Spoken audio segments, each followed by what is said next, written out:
J-2, le pont Henri Konan Bédié inauguré dans 48 heures. Ce pont va améliorer sensiblement la circulation dans la ville d'Abidjan. C'est un motif de fierté pour les Ivoiriens.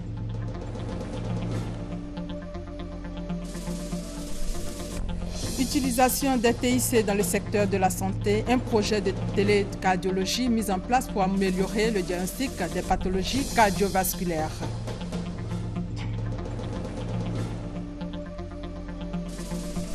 Au Nigeria, les déplacés victimes collatérales de Boko Haram, plus d'1 million de personnes jetées à la rue.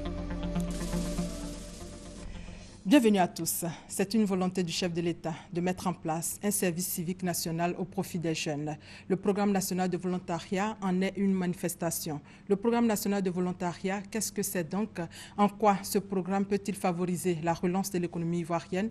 Pour en parler, notre invité ce dimanche est M. Lassine Diomandé, directeur de la vie associative et du volontariat au ministère de la Promotion des Jeunesses, des Sports et des Loisirs. Bonjour M. Diomandé. Bonjour Madame Delphine Bla. Merci d'avoir accepté notre invitation. Nous reviendrons à vous tout à l'heure. Mais avant, disons que le président Alassane Ouattara a quitté Abidjan ce midi pour le Nigeria, où il prendra part au 46e sommet ordinaire de la CEDEAO. Ce sommet abordera les questions liées à la situation sécuritaire de la région. Parlons maintenant de ce que tous les Ivoiriens attendent, l'inauguration du pont Henri Konan Bédié. C'est dans 48 heures, c'est donc le mardi prochain. 48 heures avant l'événement, le service politique de la rédaction de RTI 1 jette un regard sur l'impact architectural du pont Henri Konan Bédié dans ce reportage de Placide Nianoué, commenté par Sidonie Davila. Abidjan refait sa toilette et s'offre de nouveaux habits avec la construction du troisième pont, baptisé pont Henri Konan Bédié. 25 mois seulement auront suffi pour sortir de terre cet ouvrage long de 15 000 mètres, reparti en 30 travées de 50 mètres chacune. Ouvrage qui va changer la physionomie de la perle des lagunes et les habitudes des Abidjanais. Les travaux et les ouvrages réalisés de l'échangeur Mitterrand à l'échangeur de la Riviera ne laissent pas les populations indifférentes. La population, par ma voix, d'abord dit merci au président Alassane et lui demande de continuer le travail qu'il a commencé. Je pense que c'est bienvenu. Tout le monde l'attendait depuis longtemps. Il arrive, on est tous contents. Le pont était très bien construit. On peut même ajouter des poubelles sur les routes pour ne pas salir le pont. Même son de cloche du côté de la commune de Makori à l'échangeur Valéry Giscard d'Estaing, dans la section sud, où les signes annonciateurs de cette révolution urbanistique sont beaucoup plus visibles. Quand il arrive du côté de l'INGS, il y a toutes les habitations qui ont été détruites, là. Il y a eu des immeubles. Quand il rentre à Sikoji, il y a tout un quartier de Sikoji qui a été déménagé. Ils ont été relogés à Setao, à Lyodan. Donc là, il y a eu un impact puisque le pont a impacté sur nos rues. Il y a 2 rues aujourd'hui qui sont fermées. On a 3 rues qui doivent être réaménagés. Donc ce pont, dans un premier temps, a déstructuré, dénaturé Makori pour lui donner un autre visage. La réalisation du pont Henri Konan Bédié de l'échangeur de Makori susciteront à court terme d'autres investissements. Ces terres vont prendre de la valeur. Beaucoup de gens vont vouloir s'établir sur ce taxe parce que c'est plus facile de se faire voir, par exemple, quand c'est un espace commercial. Quand ce sont des habitations de luxe, les gens peuvent facilement aller du nord au sud, donc ils vont vouloir se loger par là. Et donc, naturellement, aussi bien l'État que les collectivités locales vont envisager des projets d'envergure. C'est vrai, quand on regarde ce pont avec une telle architecture, ça nous demande à Makori de faire un effort pour suivre le mouvement. Alors si vous regardez du côté gauche du pont, vous avez 2 quartiers qu'on appelle le quartier Konan Raphaël. Alors ces quartiers-là, c'était des habitations à l'origine pour les économiquement faibles. Aujourd'hui, avec le pont émergent, ce quartier doit être restructuré. Donc ça va nous demander de rebâtir un nouveau quartier. La qualité architecturale du pont Henri Konan Bédié, fortement ressentie dans les communes d'accueil, va également contribuer à l'amélioration, la préservation et la restauration de l'environnement. Nous avons travaillé pendant 18 mois à Anoumambo parce que c'était un site vraiment insalubre. Le troisième pont, pont Henri Konan Bédié, dont les travaux ont été opérés conformément aux standards de la Banque mondiale en matière de sécurité et de respect de l'environnement, participe à l'élimination de gaz carbonique à hauteur de 90 000 tonnes par an. Les usagers pourront donc passer sur le pont Henri Konan Bédié dans 48 heures, précisément à partir de ce mardi. Long de 6,7 km, l'ouvrage est un symbole et une fierté pour la Côte d'Ivoire. Comment mettre fin au non-respect des règles réglementaires qui régissent le secteur du bâtiment et des travaux publics? La question a trouvé réponse au cours du lancement d'un label de construction en Côte d'Ivoire sur initiative de la Bourse de sous-traitance et de partenariat de Côte d'Ivoire. Ben Touré et Serge Gongoumé. L'on se souvient encore, des immeubles s'étaient affaissés dans la ville d'Abidjan. La dernière en date, c'était à Cocody dans le mois de juin. Un immeuble de 3 étages avait laissé ses ruines. Des yeux avertis, eux, ont pointé du doigt le non-respect des standards et un personnel sous-qualifié dans les constructions d'immeubles. Pour pallier ce manquement, un label des compétences BSTP à destination des professionnels du bâtiment des travaux publics BTP est lancé. Il vise le balisement de l'environnement des BTP en Côte d'Ivoire et démarre le premier trimestre de l'année 2015. Le label devrait pouvoir permettre à la BSTP et à ses différents organes de gestion de son projet de labellisation de pouvoir attester du savoir-faire professionnel donc des apprenants du secteur bâtiment et travaux publics. Et c'est sur la base de ça qu'on pourra savoir qu'une entreprise est compétente ou n'est pas compétente. De quoi aiguiser l'appétit des opérateurs. Donc avec la formation, un ouvrier bien formé, je pense que nous pouvons être compétitifs partout dans la sous-région. Si les PME et PMI représentent 98% du tissu économique, ces chiffres contrastent avec leur contribution au PIB, soit 20% et 12% dans l'investissement national. Il faut donc inverser la courbe. Solution, la sous-traitance. Il est important que nous ayons des professionnels de qualité, des entreprises performantes, capables de compétir à n'importe quelle entreprise et qui soient des relais importants des entreprises étrangères qui viennent investir en Côte d'Ivoire. Les 18 et 19 décembre prochains va se tenir à Ouagadougou, capitale du Burkina Faso, la matrice de validation d'action des 8 BSTP de l'espace UEMOA, Union économique monétaire ouest-africaine, lesquels fonctionnent désormais en réseau, et cela grâce à un financement de plus de 650 millions de francs CFA de la part de l'Union européenne. 37 millions de francs CFA récoltés au cours du gala de l'ONG Servir. Les bénéfices de ce dîner gala, comme ceux organisés depuis 13 ans, sont destinés à la construction d'un centre international d'hémodialyse à Abidjan. Le 10e dîner gala de Servir, marquant son 18e anniversaire, a eu lieu en présence du président Alassane Ouattara et de son épouse. Témoin de cette cérémonie, Sidonie Davila Waka. Plus de 20 ans aux côtés des populations démunies, Henriette Konan Bédié, président de l'ONG Servir, réussit encore à mobiliser des âmes compatissantes. Ce soir, à ce dîner gala de l'élan du cœur, tous convivent d'une cause noble, celle de lutter contre la misère. Servir est né le 14 mai 1996 pour être à l'écoute des catégories sociales auxquelles la nature refuse de sourire. Nous avons fait de la solidarité une valeur suprême.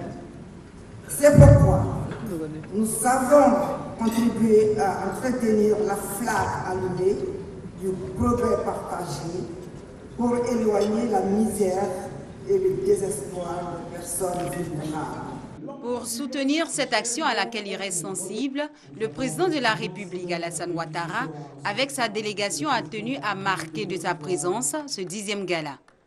C'est au total 37 millions recueillis grâce à la vente aux enchères d'objets de valeur. Les fonds serviront au financement de la construction du Centre international d'hémodialyse dans la commune d'Atekoubi. Une première en Afrique spécialement consacrée aux insuffisants rénaux. Je vous annonce la construction effective de la première partie de notre hôpital au sortir de ces années. Les travaux sont prévus pour durer 18 mois. Sans l'appui de vos inestimables aides dont nous disposons utilement, cela ne sera jamais possible. Pour encourager à la construction de cet hôpital, un ancien dialysé nous conte son parcours. Mon histoire commence en 2007, au cours d'une réunion à la RTI. J'ai piqué une crise et je suis tombé dans le coma. Je suis resté dans la dialyse jusqu'en 2008 et j'ai été greffé le 8 septembre 2010 à l'hôpital Foch à Paris. La dialyse C'est un passage très difficile qui vous laisse un traumatisme très important sur le plan physique, mais surtout sur le plan mental. Je voudrais vous demander de remercier Monsieur le Président de la République, parce qu'avant lui, on ne pouvait pas faire des greffes en Côte d'Ivoire. Et quand il est venu au pouvoir, il a dit, première décision, il faut autoriser les greffes dans notre pays. Hommage a été rendu au couple présidentiel équato-guinéen pour leur marque de sympathie et de soutien au combat mené par la présidente de l'ONG Servir. Engagée désormais sans retenue, comme elle aime à le dire, Henriette Konan Bédié veut pouvoir compter sur l'esprit de solidarité et de générosité de tous en apportant une contribution significative à cette initiative. Cette somptueuse soirée de la 10e édition du Gala Servir ferme ses portes certes, mais celle du siège de l'ONG située aux 2 plateaux reste ouverte pour toute âme de bonne volonté. Un grave accident de la route s'est produit vendredi dernier à Guiébli, village dans le département de Diokwe. Bilan 8 morts et une quarantaine de blessés. Les blessés graves ont été évacués au CHU de Yopougon. La ministre de la Santé et de la lutte contre le sida, informée, s'est rendue au CHU pour leur traduire la compassion du gouvernement. Le commentaire de Victorine Yaoyobwe.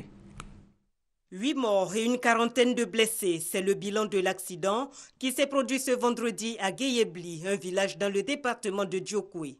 Les 12 cas graves parmi les blessés ont été évacués dans la nuit de vendredi à samedi au CHU de Yopougon. Ces blessés souffrent pour la plupart de traumatismes crâniens et de fractures. Le ministre de la Santé et de la lutte contre le sida, dépêché sur les lieux, a traduit la compassion du gouvernement à ces blessés. Elle les a rassurés quant à la prise en charge totale de leurs soins. Pour ceux pour lesquels il nécessitait bien sûr une prise en charge beaucoup plus importante, nous avons fait partir depuis ce matin en tout cas sur Yamoussoukro, sur Toumoudi, parce que justement il y a un plateau technique un peu plus performant. Et tous ceux qui nécessitent une intervention chirurgicale pointue, telles que les fractures ouvertes, commotion cérébrale et autres, nous avons donc averti nos services du CHU de Yopougon et ils ont été pris en charge dès leur arrivée ici.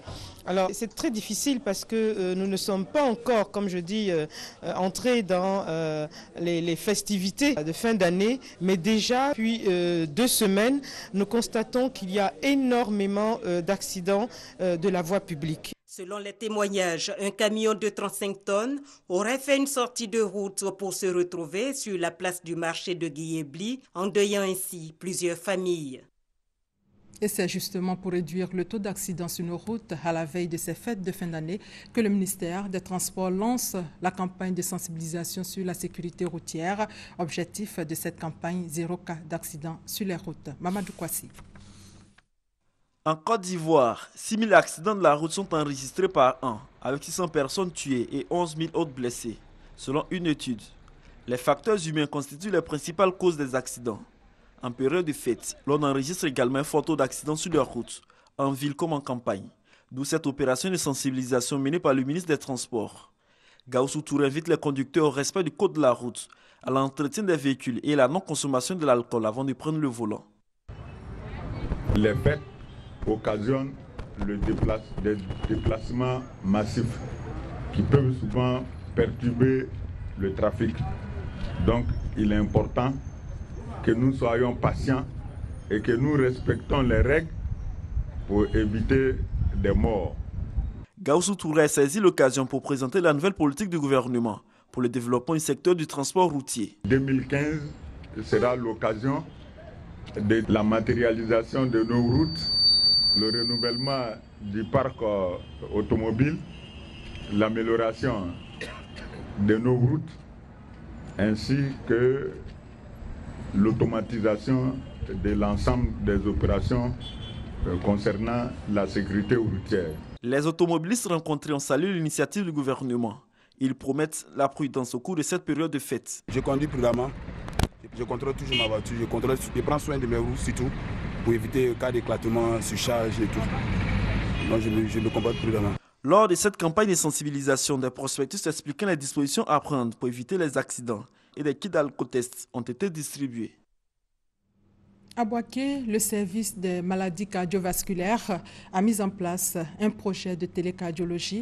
Une formation est donc initiée par l'Agence nationale du service universel de télécommunications au Centre national de télémédecine. L'objectif est clair, il s'agit d'améliorer le diagnostic des pathologies cardiovasculaires. Commentaire à Mississoko. Fin des longues distances pour les populations rurales en quête de dépistage des maladies du cœur. Ces tests sont désormais possibles dans des structures sanitaires les plus proches. C'est à travers le projet de télécardiogramme mis en place par le service des maladies cardiovasculaires et thoraciques du CHU de Boaké. Cet appareil permettra donc de pratiquer, de faire l'électrocardiographe, l'examen, et de transmettre le tracé à un cardiologue qui peut être à Abidjan ou à Boaké, faire une interprétation et donner un avis. La mise en œuvre de ce projet de télécardiogramme à base de TIC démarre à la fin de 2 jours de formation. Elle est initiée par le réseau en Afrique francophone de télémédecine et ses partenaires à l'attention des agents de 9 régions du pays. 8 structures sanitaires ont reçu des équipements informatiques pour l'expérimentation des télécardiogrammes à distance. C'est un don de l'Agence nationale du service universel des télécommunications, ANSUD, et ses partenaires. Au Rwanda, 18% des femmes héritent des terres. On note également au minimum 30% de représentativité des femmes dans les institutions et ce, dans tous les domaines. Le pays fait figure de bon élève en matière de promotion, de protection et d'autonomisation de la femme. Le reportage de notre envoyé spécial, Gabriel Zani.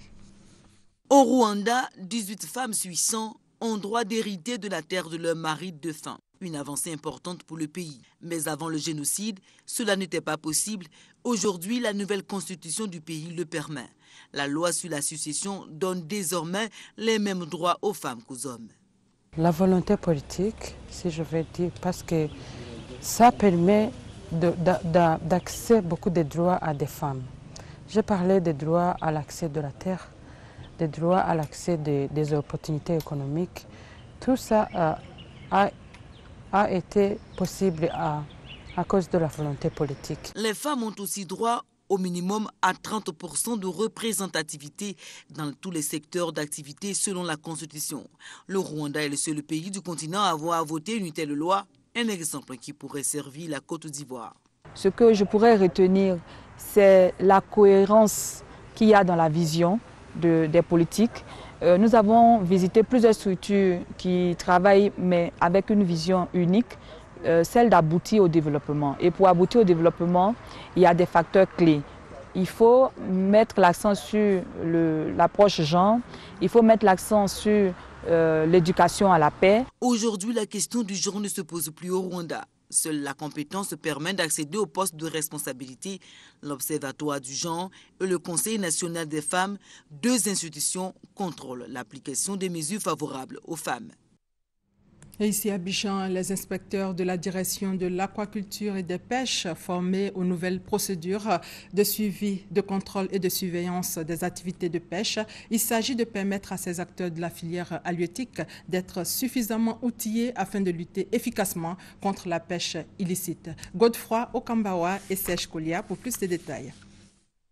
Le ministère des Ressources animales et halieutiques met à jour ses réformes en matière de lutte contre la pêche illicite, non déclarée et non réglementée. Les inspecteurs de pêche ont été formés aux procédures de suivi, du contrôle et de la surveillance des pêches en Côte d'Ivoire. Objectif, disposer d'une équipe d'inspecteurs outillés dans l'exercice de leurs fonctions. Les ressources s'amenuisent du fait de cette pêche illicite non déclarée.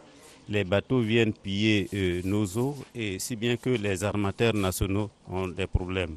Et il faut des cadres bien formés pour lutter effectivement contre cette pêche. Avec cette formation que nous venons d'acquérir, nous avons toutes les aptitudes nécessaires de lutter efficacement contre cette pêche INN. Ce séminaire de formation s'est articulé autour des techniques d'inspection des navires à quai, la constatation des infractions et la rédaction des procès verbaux. Il est le fruit de la coopération entre le programme d'appui à la gestion durable des ressources halieutiques et le comité des pêches du centre-ouest du golfe de Guinée. Dans l'actualité politique, le Rassemblement des Républicains RDR a célébré hier à Boaké les 20 ans de son existence. C'était en présence de la grande chancelière Henriette Dagri-Diabaté ainsi que de plusieurs ministres et cadres du parti. Placée sous le signe du souvenir et de l'espérance, cette célébration a été l'occasion pour le parti de démontrer sa force de mobilisation à un an de l'élection présidentielle prévue en octobre 2015. Les temps forts avec Brahima Doumbia. 27 septembre 1994, 27 septembre 2014, cela fait 20 ans que le Rassemblement des Républicains RDR a été créé. Pour célébrer ce 20e anniversaire, c'est la ville de Boaké qui a été choisie dans la région de Béké. Les militants du RDR venus de partout en Côte d'Ivoire ont pris d'assaut l'ancien stade de Boaké pour marquer l'événement. Un devoir de mémoire teinté de joie et de peine. Un moment pour dresser un bilan, apprécier le chemin parcouru pour la conquête du pouvoir d'État et saisir cette occasion pour remobiliser les militants. En ligne de mire, l'élection présidentielle de 2015. Les militants de la haute direction ou de base, tous ont fait le déplacement de Boaké pour ne pas se faire compter l'événement, relevant ainsi le défi de la mobilisation. Sous la conduite du professeur Henriette Dagri-Diabaté et du ministre Amadou Maoro, secrétaire général du RDR par intérim, respectivement marraine et président de la cérémonie. Si nos pères ont donné l'indépendance à notre pays en 1960 avec Houphouët-Boigny, vous, militants du RDR, vous avez apporté la liberté, la démocratie à nos concitoyens sous la conduite de notre président. Je veux parler du docteur Alassane Dramane Ouattara. À ce stade de mes propos, je voudrais rendre un hommage à nos martyrs. Il me plaît particulièrement, avec votre permission, de rendre un hommage appuyé et déférent à tous ces combattants de la liberté qui ont donné leur vie afin que notre rêve soit une réalité. L'un des temps forts de la célébration du 20e anniversaire de la création du RDR, le gigantesque défilé des secrétaires départementaux et des structures spécialisées. En somme, c'est dans le souvenir, le recueillement et la joie que le RDR a organisé ces festivités commémorant les 20 ans de son existence. Et cette autre tournée de mobilisation des militants du RDR, tournée initiée par le secrétaire départemental du RDR de Bouna, Brahima Ouattara, pour préparer les prochaines échéances électorales et aussi l'élection du président Alassane Ouattara en 2015. Une tournée marquée par un don de moto, nous dit Kwasi Mamadou. Le nouveau secrétaire départemental du Rassemblement des Républicains de Bouna, à la rencontre de la base, une cinquantaine de localités visitées en 5 jours. Brahima Ouattara veut mobiliser les populations pour la redynamisation des 32 sections RDR et surtout préparer les prochaines élections générales. On est sûr que le président Alassane Ouattara sera élu. Ce qu'on va regarder, c'est le taux de participation. C'est pourquoi nous allons travailler, c'est pourquoi nous allons mobiliser, c'est pourquoi nous allons demander à nos militants d'être en rang de bataille pour que en 2015, on nous juge par le taux de participation. Je prends l'engagement ferme. En 2015, on fera au moins 95% à Bouna. Pour le secrétaire départemental du RDA de Bouna, de nouveaux défis s'imposent pour la réélection du président de la République en 2015 avec un taux de plus de 90%. Il faut selon lui l'unité entre les cadres et faire du vivre ensemble une réalité dans le département de Bouna. Dans toutes les localités visitées, le nouveau représentant départemental du RDR a demandé à ses militants de rester mobilisés et à sillonner tous les villages et hameaux pour susciter des adhésions au RDR. Brahima Ouattara a exhorté les militants à faire de l'appel de Daoukro une réalité pour accorder un nouveau mandat au président de la République afin d'achever ses chantiers de développement. Les militants rencontrés promettent s'investir pour la consolidation des acquis du RDR à Bouna et aussi pour la réélection du chef de l'État en 2015. Le secrétaire départemental Bouraïma Ouattara a offert des motos à des sections au nom de la ministre Kabaniale, fille de la région. Des engins qui devraient permettre la poursuite de la campagne de mobilisation des militants. Il a rassuré toutes les sections de leur équipement en matériel roulant. Les militants de l'UDPCI, l'Union pour la démocratie et la paix en Côte d'Ivoire, des régions du Go et du Lot-du-Bois, eux se sont donné rendez-vous récemment à Divo pour une cérémonie d'hommage à leur président Albert Mabry-Touakeus. Une forte mobilisation donc pour témoigner leur reconnaissance à Albert Mabry-Touakeus pour son soutien au président Alassane Ouattara pour l'élection présidentielle de 2015. On fait le point avec Konaté Moussa. Forte mobilisation des militants de l'Union pour la démocratie et la paix en Côte d'Ivoire à Divo. La ville abrite une cérémonie d'hommage à Albert Mabry-Touakeus, président du parti. Les militants des régions du Go et Lot-du-Bois sont venus témoigner leur reconnaissance à l'homme. Cela a un sens lorsqu'on sait se revenir et on sait se souvenir des bienfaits des hommes. Divo sait se souvenir de ce que Mabry a fait pour ses enfants. Tout à l'heure, nous avons rappelé tous ceux qui sont membres du parti, qui ont connu des promotions. Et je suis une fabrication politique du président Mabry. Il était important qu'on puisse arrêter, dire merci à cet homme exceptionnel, à cet homme d'humilité. Représentant son époux, Fatima Solange Mabry a salué les militants pour cet hommage. Elle a également réitéré le soutien de l'UDPCI au président Alassane Ouattara pour l'élection présidentielle de 2015. Cette cérémonie d'hommage montre que Divo est une ville de brassage, d'union et du vivre ensemble.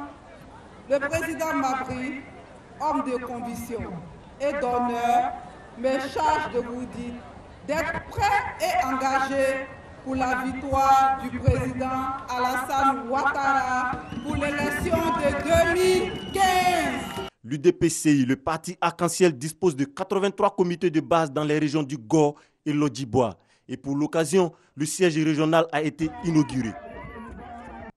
En culture, Bénédicte Kwa, c'est le nom de la nouvelle Miss District Côte d'Ivoire. C'est elle qui défendra le 8 février prochain la Côte d'Ivoire lors de la grande finale dénommée Miss Internationale, qui est un concours qui réunit plusieurs pays africains dans le but de prôner la paix, la réconciliation et l'intégration africaine. Laetitia Mangue et Estelle Brou. 25 candidates pour une couronne. Voilà l'équation qu'il fallait résoudre ce vendredi lors de la 9e édition du concours Miss District Côte d'Ivoire. Tenue de ville, tenue olympique, grand oral, les jeunes filles venues d'Abidjan et des villes de l'intérieur se sont exprimées sans réserve. Chacune avec le même objectif, représenter la Côte d'Ivoire au soir du 7 février 2015 au concours Miss District International. La Miss de ce soir, dès lundi, elle est candidate au concours Miss District International. Elle devra se préparer à faire des tenues traditionnelles pour pouvoir représenter dignement la Côte d'Ivoire. Au départ 25 à bord du Titanic, elles ne seront que 10 à survivre. Et en attendant le verdict final, le public a déjà son idée sur le trio gagnant. Le numéro 12, le numéro 1 et le 2. 15, numéro 4, numéro 7. Le 14, la Miss, le numéro 22, première dauphine, et le 4, deuxième dauphine. Finalement, le trio qui aura retenu l'attention du jury est celui de la Miss District Nationale 2015, Bénédicte Kwa, avec une moyenne de 14,82 sur 20, de la première dauphine Mati Kwasi et de la deuxième dauphine Linda Diwa. Rendez-vous donc le 7 février prochain à Abidjan pour la finale du concours Miss District International. Et hors de nos frontières, en bref, en Haïti, après de violentes manifestations, le Premier ministre annonce sa démission. Laurent Lamotte a annoncé son départ ce dimanche sur Twitter. « Je quitte mes fonctions de Premier ministre ce soir avec le sentiment du devoir accompli », a-t-il déclaré. L'actualité oblige, le président Alassane Ouattara a quitté Abidjan ce midi pour le Nigeria, où il prendra part au 46e sommet ordinaire de la CEDEAO. Ce sommet abordera les questions liées à la situation sécuritaire de la région. Et justement, à cause de cette situation, les déplacés sont des victimes collatérales de Boko Haram au Nigeria. L'insécurité dans ce pays a jeté sur les routes près d'1 500 000 personnes. 400 000 d'entre elles ont trouvé refuge dans le camp de Yola, au nord-est du Nigeria. Elles ont toutes fui leur village, cible des attentats de Boko Haram. Des images pour en témoigner. Derrière ces grilles, plusieurs centaines de Nigérians ont trouvé refuge. Installés dans ce camp à Yola, dans le nord-est du Nigeria, ils ont tous fui leur village pris d'assaut par les insurgés de Boko Haram. Rebecca est arrivée ici il y a un mois. Boko Haram a tué 2 de ses 4 enfants. Ces 3 dernières années, nous avons souffert des attaques des insurgés. Récemment, nous avons été chassés de notre village. Nous avons couru à travers la brousse pour arriver dans ce camp. Ils ont tué beaucoup de monde et brûlé nos maisons. Dans le camp, les conditions sont précaires, mais la sécurité est là. Les villes tenues par Boko Haram sont à une centaine de kilomètres et Yola n'a jamais été visée par le groupe islamiste jusqu'à présent. Dans le dortoir des hommes, l'épuisement est palpable, l'avenir incertain. Ayouba vendait des bibles à Moubi. Il a fui quand il a vu l'armée battre en retraite face à Boko Haram. Les militaires à Moubi ne pouvaient pas nous défendre. Après l'arrivée de Boko Haram, les militaires nous ont abandonnés, ils sont partis. C'est pourquoi tout le monde a quitté Moubi. Près de 400 000 déplacés ont rejoint Yola et ses environs. Pour leur venir en aide, des ONG et les communautés religieuses s'organisent. À la cathédrale de Yola, une distribution de vivres est organisée chaque semaine. Sur une base hebdomadaire, nous invitons ceux qui vivent ici avec leurs familles et leurs amis à venir chercher de la nourriture. Cela leur permettra de nourrir une famille de 5 personnes pendant une semaine. Tous ces déplacés attendent avec impatience de pouvoir rentrer chez eux, mais l'armée nigériane n'arrive toujours pas à mater le groupe islamiste. Les violences ont jeté sur les routes plus d'1 500 000 personnes et près de 13 000 sont mortes depuis le début de l'insurrection en 2009.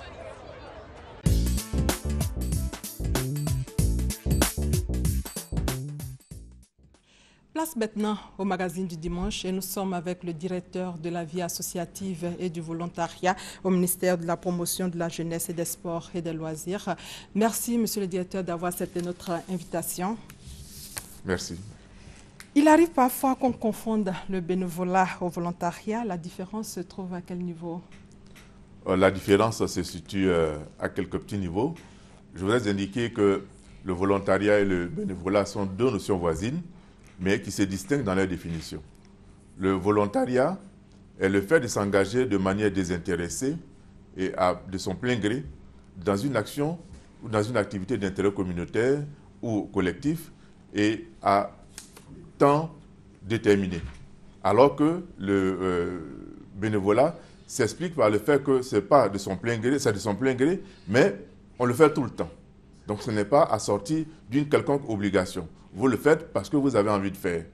Qu'est-ce qu'on retient donc du volontariat? Parce que c'est notre thème du jour. On retient du volontariat qu'on s'engage pendant un temps déterminé dans une action d'intérêt collectif ou dans une action d'intérêt général pendant un temps bien déterminé de façon désintéressée. En quoi consiste donc le programme national de volontariat?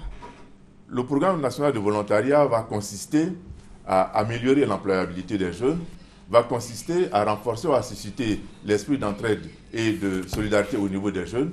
Et aussi, le volontariat vise à donner aux collectivités, à renforcer l'expertise des collectivités décentralisées. Mais il faut dire qu'avec le programme national de volontariat, la Côte d'Ivoire aura des jeunes, en tout cas suffisamment responsables pour contribuer à la réconciliation, pour contribuer au développement de la Côte d'Ivoire. Parlant justement de ce programme, nous allons suivre ce reportage d'Astou Touré et d'Abou Sanogo sur la mise en œuvre du programme national de volontariat, programme qui va être exécuté bientôt dans 2 régions de la Côte d'Ivoire, notamment le Tonkbi et le Gbeke. Regardez. La longue crise de 2002 à 2011 a quasiment bouleversé les équilibres socio-économiques bâtis durant les années de stabilité de la Côte d'Ivoire, laissant ainsi l'économie nationale dans une situation de forte récession avec la disparition de 50% des PME et PMI en plus de la fermeture totale et partielle d'unités industrielles et la délocalisation de certaines entreprises. Conséquence, plusieurs pertes d'emplois. Le chômage est en hausse, la pauvreté aussi. Au niveau éducatif, malgré les efforts d'accroissement de l'effectif des enseignants, beaucoup reste à faire. Il est prévu la réhabilitation de 30 000 classes, la construction de 25 000 et un recrutement de 25 000 autres enseignants. Au plan sanitaire, la difficulté se traduit par le fait qu'une proportion importante de la population n'a pas accès aux soins préventifs, promotionnels et curatifs de qualité. Cela s'expliquant par une faible couverture sanitaire de l'inexistence ou l'inadéquation du plateau technique, en plus de l'inégale répartition spatiale du personnel de santé. Face à ces nombreux défis, le gouvernement s'est engagé à conduire un processus de réconciliation, de reconstruction et de la relance économique. Pour ce faire, un programme national de volontariat, PNVCI, a été institué en vue d'accroître la participation et la mobilisation des jeunes à la reconstruction du pays, à la cohésion sociale et à la consolidation de la paix. L'enjeu de ce programme est de faciliter l'appropriation nationale de la problématique de volontariat comme outil d'insertion socio-professionnelle durable des jeunes. Cela s'inscrit dans la mise en œuvre du plan national de développement PND comme l'une des stratégies de relance de l'économie ivoirienne. Est-ce que ce projet va se limiter à ces deux régions que nous venons de voir? Non, le programme national de volontariat ne se limitera pas aux deux régions. Il faut indiquer que ces deux régions, les régions du Béké et du Tonkoui, sont les régions pilotes. Donc, nous sommes à la phase pilote qui va démarrer en janvier 2015 avec l'appui du système des Nations Unies. Et donc, il faudrait remarquer qu'en fait, le 12 novembre dernier, le gouvernement a adopté le projet d'appui à la mise en œuvre de cette phase pilote-là. Et donc, sur 2015, 2016, 2017, il y aura effectivement le projet pilote à Boaké et à Mans. Et justement, le reportage ou l'élément que vous avez présenté montre la nécessité du programme national de volontariat. Donc, lorsqu'on aura finalisé la mise en place dans cette zone pilote et qu'on aura tiré les enseignements, en tout cas des enseignements positifs, alors le programme sera élargi à toute la Côte d'Ivoire. Que gagne-t-on avec ce programme? Alors, vous avez parlé tout à l'heure des nécessités de ce programme. Qu'est-ce qu'on gagne? Je dirais on gagne tout. Mais les jeunes essentiellement gagnent à cette chose et les populations également. D'autant que le projet est fait pour les jeunes de Côte d'Ivoire et pour les populations bénéficiaires dans des actions d'intérêt communautaire. Et donc, des jeunes volontaires seront mis à la disposition de certaines communautés selon les besoins.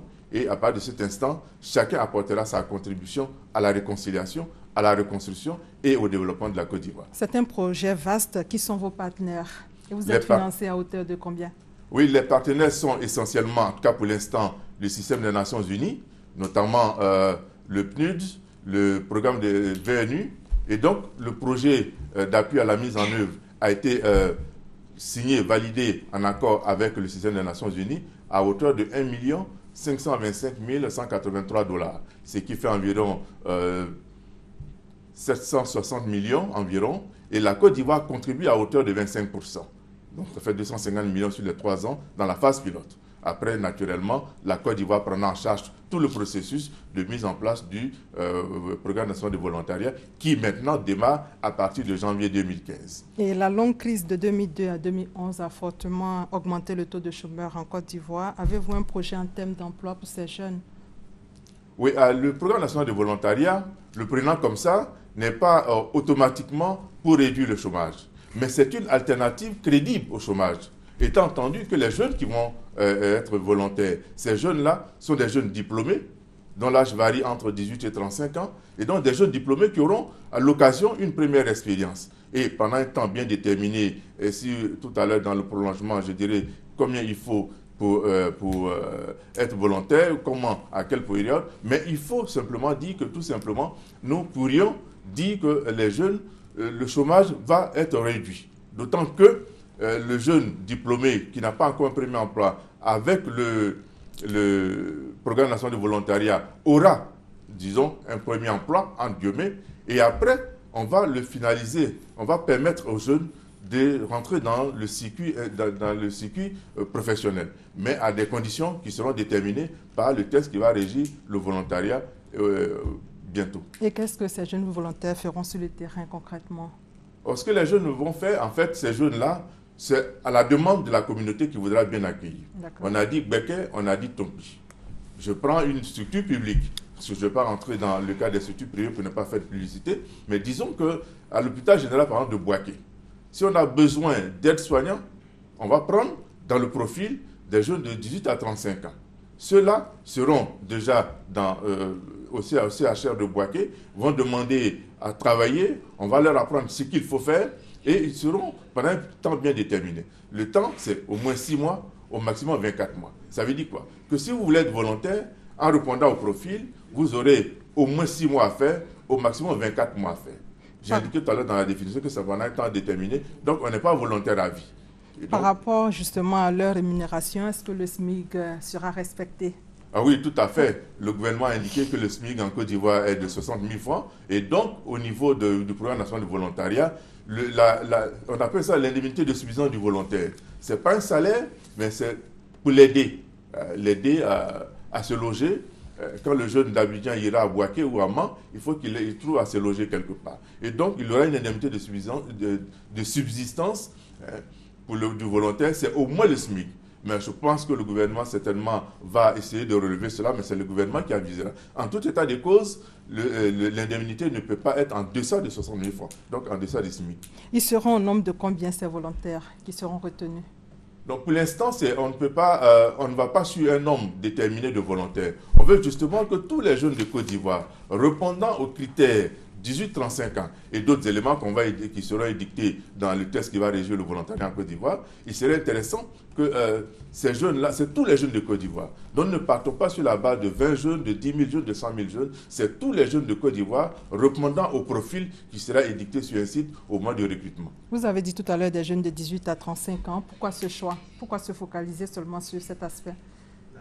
Se focaliser sur l'aspect jeune parce que tout simplement, il faut indiquer que le programme national de volontariat est un engagement du chef de l'État. C'était une promesse du chef de l'État de donner à ces jeunes-là un service civique national. Et donc, une composante de ce service civique national est le programme national de volontariat, qui est en tout cas la partie réservée au ministère de la promotion de la jeunesse, des sports et des loisirs. Mais les jeunes aussi, parce que dans la crise, les jeunes ont payé le lourd tribut. Et donc, il faut amener les jeunes, amener progressivement les jeunes dans le processus de réconciliation, dans le processus de reconstruction et dans le processus de développement de la Côte d'Ivoire. C'est pour cela que ces jeunes-là sont prioritaires et c'est la priorité du chef de l'État. Et en quoi ce programme peut-il favoriser la relance de l'économie ivoirienne? Je l'ai indiqué tout à l'heure, déjà quand on donne un salaire à quelqu'un, il contribue par les actions qu'il mène, il contribue à acquérir des biens, donc tout cela compte. Mais les économistes vous diront techniquement comment cela se justifie, mais en fait, il aura déjà une indemnité, il va louer une maison, il va subvenir à ses besoins et cela contribue quelque part, non seulement à son bien-être, mais à aller au développement. Mais en fait, il faut comprendre qu'au niveau du programme national de volontariat, on insiste beaucoup plus sur l'aspect réconciliation nationale, l'aspect reconstruction, parce que ce sont les fondements même du développement. Si vous n'avez pas ces éléments, vous n'avez pas de stabilité, vous n'avez pas de paix, vous ne pouvez pas aller au développement. C'est pourquoi les jeunes sont sollicités dans ce domaine-là. Bien sûr, à la fin, il y aura l'implication effective des jeunes dans le processus de développement. Et il faut dire qu'en fait, le programme national de volontariat va préparer les jeunes à l'insertion socio-professionnelle. Donc, attirer les jeunes gens vers l'emploi salarié, vers l'auto-emploi. Parce qu'il faut détourner un peu les jeunes de la fonction publique, parce que la fonction publique ne peut pas absorber toute cette masse de jeunes. Donc, il faut tout simplement éduquer les jeunes dans le sens de l'auto-emploi. Votre message à l'endroit de ces jeunes pour terminer? Je voudrais également tout simplement dire que le chef de l'État a fait sa part en disant, voici un programme national de volontariat et les jeunes de Côte d'Ivoire doivent comprendre que ce programme est le leur, que le ministère de la promotion de la jeunesse, des sports et des loisirs ne fait qu'ouvrir le chemin. C'est à eux de s'approprier le programme et que le programme va démarrer à partir de janvier 2015 avec tous les éléments d'encadrement et que les jeunes devaient pouvoir s'inscrire massivement sur le site qui sera indiqué et dire aux jeunes que le programme est le leur, c'est un programme pour la réconciliation, c'est un programme pour la reconstruction, c'est un programme pour le développement, c'est un programme toujours, tout simplement, avec le chef de l'État, convergence de vue pour 2020, et nous savons que 2020, la Côte d'Ivoire devra être émergente.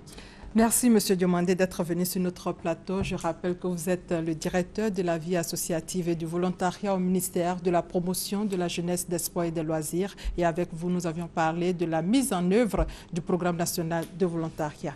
C'est la fin de ces 13 heures supervisées par Sylvie Touré. Merci de votre fidélité.